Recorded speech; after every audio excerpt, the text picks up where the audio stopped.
Welcome to the Veterinary Rehabilitation Podcast, where we aim to help fellow veterinary rehab therapists increase their knowledge and elevate their practice. I'm Megan Kelly. And I'm Hayleigh Joyce. Together, we bring you the latest insights, research, and information in the field of veterinary rehabilitation. This podcast is brought to you by Onlinepethealth, a leading continuing education membership for veterinary rehabilitation therapists. With Onlinepethealth, you'll have access to a wide range of online resources to help you stay up to date with the latest techniques, advances, and trends in the industry. Our podcast features in-depth conversations with leading experts in veterinary rehabilitation. They share their own experiences and knowledge to help you improve your practice. Whether you're a seasoned pro or just starting out in the field, our goal is to provide you with the tools and the insights you need to succeed. So join us as we explore the exciting world of veterinary rehabilitation and help you take your practice to the next level. Hey Vet Rehabbers, in this episode I chat with Hayleigh Joyce from Australia about her fascinating journey in veterinary rehabilitation. She has worked in multiple countries, each offering her unique experiences and valuable lessons that have shaped her approach to vet rehab. From adapting to different clinical settings to understand cultural perspectives on animal care, Hayleigh shares the insights she's gained along the way. Now, more recently, she's also ventured into telemedicine, and this is an area which is really rapidly growing in the vet rehab industry. She talks about how she got started, the challenges she faced, and how telemedicine has allowed her to reach and help more patients while balancing a busy schedule. So if you've ever wondered how telemedicine can fit into your practice or how international experience can shape your career, you don't want to miss this conversation. The month of February is coming to an end, and it's still our birthday month though, and to mark the occasion, we've partnered with the Veterinary Academy of Higher Learning to bring you 2 incredible webinars, and we're gifting them to the entire community. Yes, even if you're not an Onlinepethealth member, you can watch them for free. You simply have to head over to onlinepethealth.com/gift to sign up. Now, here's what's in store. Dr. Rachel Kane will be presenting the power of muscles. She explores muscle function, structure, anatomy, emphasizing their critical role in rehab. And Steve Adair will dive into regenerative rehabilitation and how it's reshaping our field. So I can't wait to see you all online for these informative webinars. Before we head over to my chat with Hayleigh, a quick word from our sponsors. Nada first developed her courses at the Colorado State University, where she started the Medical Acupuncture for Veterinarian Certificate program in 1998. In so doing, Dr. Robinson developed a science-based platform for veterinary acupuncture, the first of its kind. Today, CuraCorVet offers a comprehensive curriculum in integrative medicine with a rational, evidence-supported foundation. Courses include medical acupuncture, photomedicine, botanical medicine, medical massage, and integrative rehabilitation. You can discover CuraCorVet at curacor.org. Right, over to my chat with Hayleigh. Hey Hayleigh, thank you so much for joining me. Hey Meg, it's so nice to be chatting to you. Thank you for having me on. For the listeners, won't you tell them how you got into the field of vet rehab? So it's a little bit of an interesting story. I feel like I was always destined to work or help horses, but when I was 14, 15 years old, I was actually given a racehorse who had escaped the racetrack and jumped over a stationary car. So as you can imagine, his injuries were really severe and the owners didn't want him anymore. So they actually gave him to me. And we did a lot of surgeries, a lot of skin grafting. And it was actually through that I discovered my love of rehabbing horses. And it was because of him. And I ended up having him for 16 years. And we actually ended up doing high-level dressage together. So it's because of him that I am where I am today, really. Wow, that's amazing. And your parents to take on like a horse with all of that, they're amazing people. My parents are not horsey at all, like not at all. So I think they thought I was a little bit crazy at some points, but they went with it and they supported me the whole way, which I'm so grateful for. That's amazing. And then what was the studies that you did to get into the field? So I've done the equivalent of like your BSc vet physio honors, and then I've also studied in Hong Kong and Australia as well, all my postgrad stuff. So I did postgrad kissing spine rehab and neurological rehabilitation as well. Okay. So I mean, you obviously mentioned all the places that you studied. You've like worked in so many different places all over the world. So I'd love to chat about that and like how that was. So obviously you started in South Africa, right? Yep. Started in South Africa, then I did a little bit of work in the UK. So these were all shorter stints, probably like 4 to 6 months, just sort of going to different places in the world.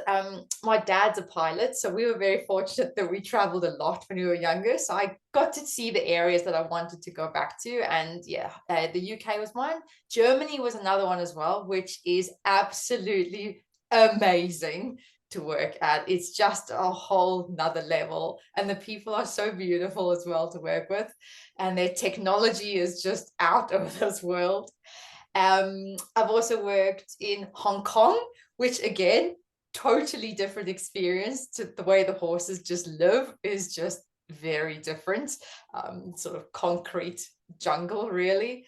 And then Australia, where I've ended up. Yeah. That's amazing. So let's chat about each and every one of them. So you started off in the UK. I think for the listeners, some people are like have this idea of how cool it would be to travel and work. But it seems sometimes something that is actually not something that we can do. But you seem to have done it. So like share with us, like how did you find the job in the UK? Was it through somebody that you knew, or did you apply through like a company, or how did you actually get the work? And then how long you were there and what you did? So I've actually been very fortunate with the network that I've created. So it has all been through word of mouth, either people that I've met through riding when I was in South Africa, or friends that have moved overseas, or just general traveling. And then, yeah, I would really just offer to go and treat horses there. And sometimes it would be in exchange for accommodation, or it was more for experience than anything else. And Germany was the same scenario as well. It was through a friend. So she said, come over, stay with me. So I stayed at like her place, and then I worked out of her yard, which was 40, 50 horses. So you could be based there, which was incredible. And Hong Kong again was actually through another friend who had moved there, and had her horse connections. So I ended up just treating horses at the racetrack there.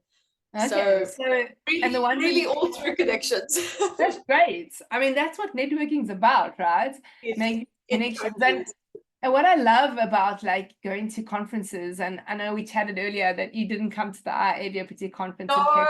You were so sad about it. But like going to conferences, when you meet people in person, these are the connections and the network that you make, because you meet people from all over the world, and then these opportunities like pop up, which you either take or you don't. But it seems like you took a few of them. Let's chat about the Germany one. So was that all like, is that a yard of like competitive horses? So were you treating like, okay. Yes, that's actually a great question. In the UK, I was treating more like pleasure riding horses, and I had gone over in winter as well, so that was quite an experience compared to South African climate. It was again good experience. Whereas Germany was more your competition horses, and then Hong Kong was race horses. So really three completely different disciplines. Yeah, but that's great experience, right? Yes. Yeah. I highly recommend it to anybody. Yeah. And when I think of Hong Kong, I don't really think of horses. Like I just actually think of like little fluffy dogs in bags, right? That's what I think. So I mean, like, is there like a huge like racing industry in Hong Kong that we obviously just not aware of? Massive. And we actually get a lot of the horses from Hong Kong sent over to Australia now as well. So, and vice versa, our horses go from here to Hong Kong. Actually had quite a few of my eventing clients in Australia sell horses to Hong Kong. So the horses are living there. So yeah, there's quite a bit of exchange that goes on between Hong Kong and Australia. It's interesting.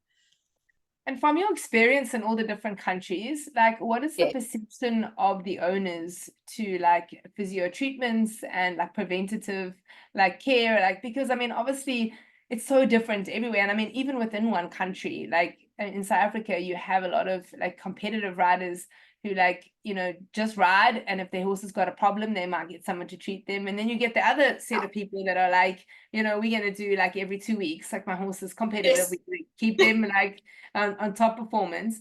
So what was your like perception of in all the different countries that you're in, and how they perceived like what we do, and were they open to this like preventative healthcare type Yep. of way of treating? Absolutely, Meg. So open. And I feel almost like the Northern Hemisphere is really so into it. Germany, those horses, every single horse gets treated. Every vet has a physio working with them. So the rehabs are backed up by the vets and the physios. The UK was the same as well, where I was working, and Hong Kong, the race horses are pretty much every week. So very, very focused on the horse's welfare in the places that I work. I mean, it literally sounds like you could just, in the German stables, you could literally just, that could just be your base. If they're like 40 to 50, awesome. you know, competitive horses, and you're literally doing preventative care and treating ones that are injured or whatever, you literally could not leave there, and that would just be your one base. Yep, it is so good. And yeah, people are just so open, because I do a lot of acupuncture as well. And they were so open to that, because that was like a new thing almost back. That was like 20 years ago that I was in Germany, and they were just so open to it. Like, it was really just, it's wonderful. So you had that little traveling stint, and then you moved to Australia. Tell us about that, and how was the change? You know, obviously people always think like South Africa and Australia are the same, but I think it's just because they think our accents are the same, but it's not at all, right?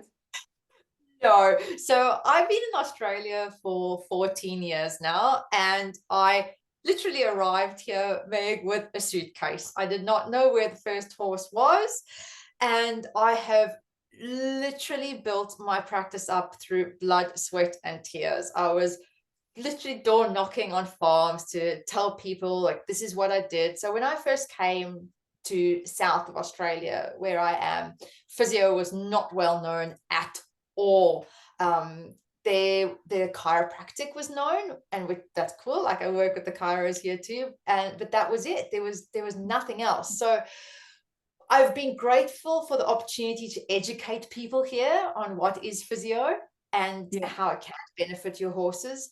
And that has been a challenging journey at times, but very rewarding on the other hand as well. But Australia and South Africa do have similarities, but they are also vastly different as well. Can you share with us like how you approach that education, like in what different ways, and then also just like tap into some of those challenges? So the one that I find most interesting is I never had social media up until a year ago. I never needed it. My business was built solely on word of mouth and vet referrals. I closed my books 3 years ago, so I haven't taken on any more people, but I wanted to work out how I can still educate people. And so I actually got on Instagram only a year ago, but I have actually enjoyed being able to help people that way. So I do put a lot of educational posts up, and if I've got a particularly interesting rehab case, then I'll upload that as well. On a Friday, I do Fun Fact Friday, and I try and educate on an injury or name a muscle or something like that. So that's been good. I think the challenge is because I am the only physio in South Australia that is so specialized, it's a challenge to not be able to help everyone that calls you. I really do find that quite a challenge, but I have 1 or 2 exciting things in the pipeline next year, so I'm hoping I'll be able to help more horses. And it must be really hard to like close your books and say, okay, I'm not seeing any more patients. And I remember for me when I had my practice, I literally couldn't say no to people, to my detriment, like to my health detriment. I mean, I recall seeing like 3 patients at once. Like, that's how bad it was. Like, I would have a vet nurse sitting with one, see that patient, you sit with that dog, hold the needles, and go to the next one, go there. And that was in my lunch hour, you know, when, you know, we don't ever get lunch, but like, it was like supposed to be and I was supposed to have something to eat and maybe go to the toilet or something, and I would have 3 For patients sure. at once. You just squeeze them in, and the vets would phone and say, listen, got this dog, it's like screaming in pain. Nothing I give it like is sorting the pain out. And it's like the owner doesn't have money to operate or do an MRI and see what's going on.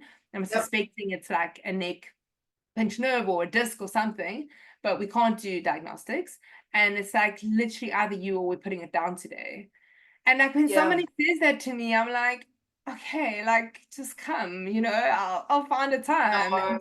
And so so well done for actually like saying, okay, that's enough now. And also because I think like, me accepting all those people was actually to the detriment of my patients long term, even the ones afterwards that I was late for and stressed and just like, I don't know if I'm coming or going. So like you actually, you have to get to a point where you're like, I can only function and see this many patients. And if I don't, like if I extend that, then I'm actually not treating well. No, and I'm so glad you said that, Meg, because it is a very, very hard point to come to, because on the one hand, you feel like you're letting people down, but then exactly what you have just said is so true, because you still want to be and offer the best for your patients that you can without being burnt out. Yeah. So I totally and I think agree. also when there are only a few people who have like, and for me, it was me in the southern suburbs of Cape Town and then another vet in the northern suburbs. So it was literally just the two of us that could do the treatments that we were doing. And that makes it even harder, like you say, like when you're specialized in what you do, like, okay, if I say no, then this animal's going to get put to sleep. That's it, and that you can treat them and that they can recover because you've seen it before, and they don't necessarily need the MRI or the surgery. Like what you do can, and then you might need to see them once a month to maintain them or whatever, or sometimes not. So it's so hard. It really is hard to make that decision. But I mean, burnouts and things like that are so real in our field. So we do need to get to the point where we're like, okay, I can't say yes to everyone. Oh, Meg, there were times where like I pick my kids up from school, they'd be in the car with me, I'm going to a horse, I'm treating the horse while the kids are in the car, and like you just try your best to be everywhere for everyone and help everyone, and that is the biggest challenge, I think, of our occupation. Yeah. So how you are at the moment now, the social media that you're doing is literally just for education. So you're not doing that to attract new clients because your books are closed, and And I mean, have you got to the point? I mean, you obviously were at maximum capacity. Have you like lost clients over the last 3 years, and you're still actually at a point where it's sufficient to maintain your business? Yep, I am. Amazing. Yeah, that's amazing. So you must have been at like full tilt before then. I mean, because sure, like some have passed away, and some have retired, and some of the horses that you're treating. Yes. And then I do have one day where I try and be a little flexible for any surgery rehabs that come in, because we're doing a lot of those at the moment as well. So I'm trying to take them on board as well, because that is. Are those new patients then that you see, those surgery ones? Yes, so those, so and they're literally only referred via the vets as well. So there's no other way to get in unless you're via the vet for that. But the rest, it's just fully booked. But one of the things I was so excited to see is that you're also doing some online consultations with some of your previous clients in South Africa. So I mean, is that something that happened from COVID, or were you doing that before? No, I was actually flying back from a professional development course that I did earlier this year in Queensland. I was thinking, how can I still help more horses without physically being there? And because rehabilitation is truly where my heart lies, I thought, well, if I can at least do online consultations and step them through rehab programs, I'm obviously not treating the horse, but I will work with the vet and get the vet referral, see x-rays or ultrasounds, anything I need, and then formulate a rehabilitation program for the horse and client to follow. And we have a meeting on Zoom so we can see each other. We have regular times that we check in, and that took off as well, more than I thought it was going to. So again, I've got a lot of my old South African clients and a couple of clients from Germany as well on board, and one or two from Hong Kong. So that's, it was worth the risk. It's definitely worth the risk. Nice. And so how does that work? Like did you reach out to them and say, listen, this is what I'm doing? Or is it just kind of you're in conversation, you say, well, I could do this for you? Well, I actually put it up on Instagram and Facebook, just on my story, and people just started messaging me. So it kind of just took off like that. Yeah. And then how does it work? Do you charge them per hour, per consult? Per consultation. And then the feedback and things, because like the next consult might not be like, is it like a follow-up? Do you have like a set of sort of yes, as a follow-up. Separate, but then the follow-up is obviously cheaper because it's not as involved, and you're just sort of checking in and tweaking things if you need to. If there's any problems, we discuss that. So one of the challenges I can think of being in Australia, like time zones are so crazy for you guys, and I know this because when we do the Vet Rehab Summit, we have at Onlinepethealth, we have got like members from like 71 different countries, like all over the world. Wow. And so we do the Vet Rehab Summit, which is for our members, and we have this conversation all the time in the team. It's like, what time do we make it? And we like literally try and accommodate everyone, but the only people that we can't accommodate usually is you guys, because it ends up being an hour night.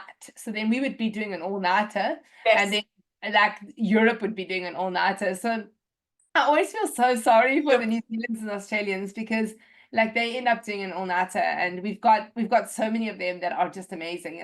I don't know if you know a guy called Michael Yeo. He's a small animal vet rehabber, and he literally is like awake throughout the whole night. He does an all-nighter. I mean, we always joke because he always sends us pictures of him and his coffee. And so how do you manage the teleconsults with all over the world and your time zone? A great question, Meg. So because I work full day every day, my consults are in the evening. So I normally put my kids to bed, and then I'll have a look at the bookings that I've got. And then, I normally try and do 1 or 2 at night. I don't do more than 2, because then it's like midnight my time, and I don't function very well after midnight. Crazy. Consults are only done in the evening for me, Australia time, which then does help other people sometimes. So with everything that's going on, have you got somebody that's helping you with admin? Have you got an admin person, or do you do like all that yourself? So I do that all myself, purely because of the layout in South Australia where I live. I'm based in the hills, and because my clients are just on such a regular schedule, it's been easy to just book them in and keep them like that. It's only the surgery rehabs that become a little bit tricky to tweak. And in this case as well, because of the distances that you travel and the locations, it's quite hard to teach someone how to book in. And the times can vary, as you know, on consultations and treatments. So I feel like I've managed to get that down to a fine art for the bookings. I did try at one stage a booking system online, and it was a disaster, man, because the computer couldn't work out the distances between the clients when they put their locations in. And I was like, you know what? I just need to be old school about this, and I'll just book you in when I see you. I think you're right. I think as a mobile practitioner, I think having an online booking system makes it really, really tricky, because there are some like intricacies like that the computer doesn't know. Like the one, it could be like that client is like an elderly lady and she's really lonely, and you actually spend another 15-20 minutes just chatting to her, and you go factor that in. Or when you drive, that time there's schools that are coming out, and so it can take you an extra half an hour. So there's all those little things that they don't know. So I think those online booking systems are great for brick and mortar, where you're actually sitting in one place. Yes, super. But for traveling and stuff, it just makes it tricky. But good on you for trying, because like we really want to try and automate as much stuff as we can. So like if the client can do some of that work for you. But I haven't heard anyone that's mobile that's actually ever got that to work. So nope. Don't be hard on yourself. Nope. So Hayleigh, tell me, what do you do when you take leave? Like the clients that you have. Like, do you have someone that, because you don't really have anyone to pass over? How are your clients when you take holiday? Do you take holiday? That's a good question too. So this year's probably the first year in quite a few that I'm taking leave over Christmas. More because it has been a massive year and I just want to spend time with my kids and my own horses. But in the past, no, I might steal a week here or a week there, but to actually have a whole huge chunk off is very, very hard. I think probably the advantage I've got of taking leave over Christmas or a bit in January is it is so hot here. It can get like 40, 42 degrees. So people don't ride as much. Most of the vets do go away. So there's less surgery rehabs coming in. There's no competitions because it's too hot. So it does quieten down a little bit, enough to take a little gap of leave. But it is probably one of the biggest challenges is taking leave, and making sure you've got enough time for yourself is really hard. Yeah, and if you're able to sort of do it so that you can just see those like critical patients like just before you go, and then see them afterwards. And I mean, that's one of the things that's so hard for us is that like when you do take leave, you literally need the holiday because you're so burnt out from the week before you go, because you have to like squeeze in all these patients, and then you have your holiday and then you come back and you're like, again, like that next week or 2 weeks is absolutely crazy, and then you need another holiday. It's crazy. So, but it's just one of the challenges that we have in what we do. It's and then I think I've chatted before about like the alternative, which is having a locum, and then what you do is just pay them to sit and do pretty much nothing. They'll see a few patients, and you still have exactly the same thing because they're just waiting for you to come back, and then they see you. Exactly. So yeah, it's one of the two. I always, like in the beginning, I used to just take off, and then when I did manage to find locums, I would get the locum for those clients that were happy to see them. But I used to always like come back, and I used to see, oh my gosh, like I used to see like 13 patients a day, and she'd be like seeing 2, and I'd be like, oh, I'm paying all this money, and she's just seeing 2. Exactly, Meg. Oh, spending time on people, right? Wait, getting the day by. So yeah. So are you going to share with us all the exciting things that you're doing next year, or is it top secret? Oh, it's a little top secret at the moment, Meg. Okay. That is so unfair. How did you tell me that, and then you're like, just put it out there? So obviously that's for the next podcast. We're definitely having a follow-up podcast, Meg. Definitely. Right, awesome. Hayleigh, it's been so lovely chatting to you. Thank you so much for sharing your journey with us. And yeah, so for the top secret stuff, we'll definitely get Hayleigh back on to find out what she's up to. But yeah, keep up with all the amazing work. And yeah, so great to chat with you. Awesome. Thank you so much for having me on, Meg. Cheers, Hayleigh. See ya. If you enjoyed this podcast, please hit the subscribe button so you get notified every time I load a new podcast. I'm here every week talking to vet rehab therapists from all over the world about all things vet rehab. A big thanks to our sponsor, Curacao Vet. Their sponsorship allows us to be able to give this podcast to you for free, so please go and check them out at curacao.org. Please also don't forget to bookmark the next Vet Rehab Summit. It's on Saturday the 8th of November in 2025. Come and be a part of the world's largest online veterinary rehabilitation conference created specifically for you, the vet rehabber community. Onlinepethealth members, you get VIP complimentary access to the Vet Rehab Summit. For more information about continuing education for vet rehabbers, you can go to onlinepethealth.com.